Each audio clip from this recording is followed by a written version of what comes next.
Because we say the Rhapsody reality is a messenger angel. So when people receive Rhapsody, there's an angel at work and present with them.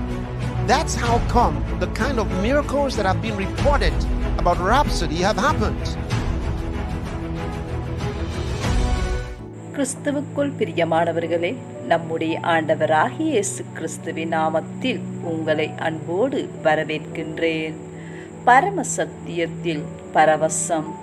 இந்த நாளுக்கான வேத தியானம் March 31 pastor Chris தியானித்து வேத வார்த்தையை நம்மோடு பகிர்ந்து கொள்கிறார். இதன் தலைப்பு, நாங்கள் தேவனிடத்திலிருந்து வந்தவர்கள். பிள்ளைகளே, நீங்கள் தேவனால் உண்டாயிருந்து அவர்களை ஜெயித்தீர்கள். ஏனெனில் உலகத்தில் இருக்கிறவனிலும் உங்களில் இருக்கிறவர் பெரியவர். 1 யோவான் 4:4. நம்முடைய ஆரம்ப வசனம் நீங்கள் தேவனால் உண்டாயிருந்து என்ற சொற்றொடரின் அர்த்தம் தொடர்பில் தவறான கருத்துக்கள் காணப்படுகின்றன. சிலருக்கு இது தேவன் பக்கத்தில் இருப்பது என்ற அர்த்தமாயிருக்கின்றது. ஆனால் அது சரியானதல்ல. அப்போஸ்தலன் யோவான் எந்த வகையிலும் தெளிவற்றதாக இல்லை. அது யாருடைய பக்கத்திலும் இருப்பது பற்றியது அல்ல.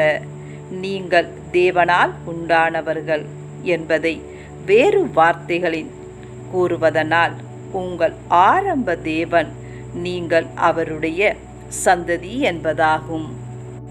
இது யாக்கோப் 1:18 வேதாகமம் கூறுவதைப் போன்று, அவர் சித்தம் கொன்று தம்முடைய சிருஷ்டிகளின் நாம் முதற் பலன்களாகுவதற்கு நம்மை சத்திய வசனத்தினாலே ஜெனிப்பித்தார்.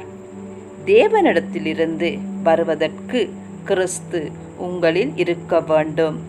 உங்களில் வாழ நீங்கள் அவரை பெற வேண்டும்.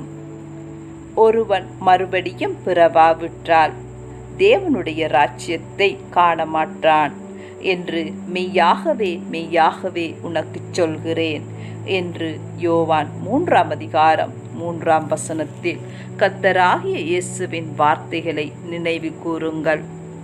எமது ஆரம்ப வசனத்தின் இறுதி சொற்றொடர் இதற்கான நம்பகத்தன்மையை அளிக்கிறது. உங்களில் இருப்பவர் பெரியவர். அது கூறுகிறது, எனவே அவர் உங்களுக்குள் இருக்க வேண்டும். இதை பற்றி யோசித்து பாருங்கள். உங்களுக்குள் வாழ்வதற்காகவே அவர் உங்களை ஜெனிப்பித்தார்.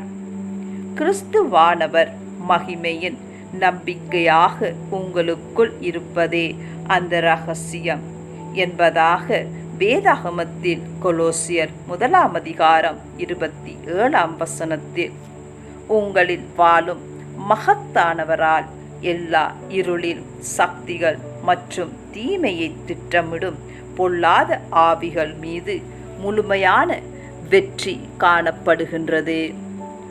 ஆங்கில மொழிபெயர்ப்பான AMPC எங்களுடைய ஆரம்ப வசனத்தை எவ்வளவு அழகாக மொழிபெயர்த்துள்ளது என்பதை கவனியுங்கள்.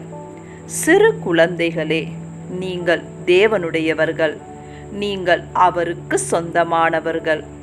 மேலும் ஏற்கனவே அவர்களை தோற்கடித்து வெற்றி பெற்றீர்கள். ஏனென்றால் உங்களில் வாழ்பவர் பெரியவர். உலகில் இருப்பவரை விட வல்லமையானவர். தேவனுக்கே மகிமை உண்டாவதாக. ஹல்லேலூயா.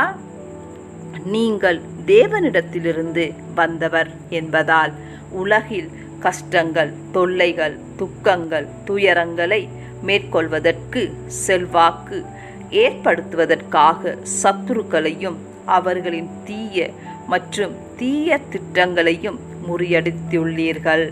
ஹல்லேலூயா. ஆமேன். கர்த்தருக்கு ஸ்தோத்திரம்.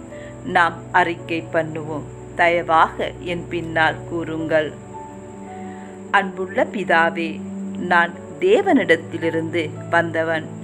மேலும் பெரியவர் என்னில் வாழ்கிறார். ஆதலால் உலகில் தீய திட்டங்களை திட்டமிடும் இருள் மற்றும் பொல்லாத ஆவிகளின் அனைத்து சக்திகளையும் நான் வென்றுவிட்டேன் என்று தைரியமாக அறிவிக்கிறேன். உலகத்தில் உள்ள துக்கங்கள், துன்பங்கள் மற்றும் ஊழல் செல்வாக்குகளை நான் வென்றுள்ளேன். நான் எப்பொழுதும் கிறிஸ்து இயேசுவில் ஜெயம் கொண்டவன். ஆமேன். ஹல்லேலூயா. கர்த்தருக்கு ஸ்தோத்திரம். நாம் மேலும் தியானிக்க யோவான் 1 12 13 1 பேதுரு 1 23 1 யோவான் 5 4-5 வாசித்து தியானிக்கவும்.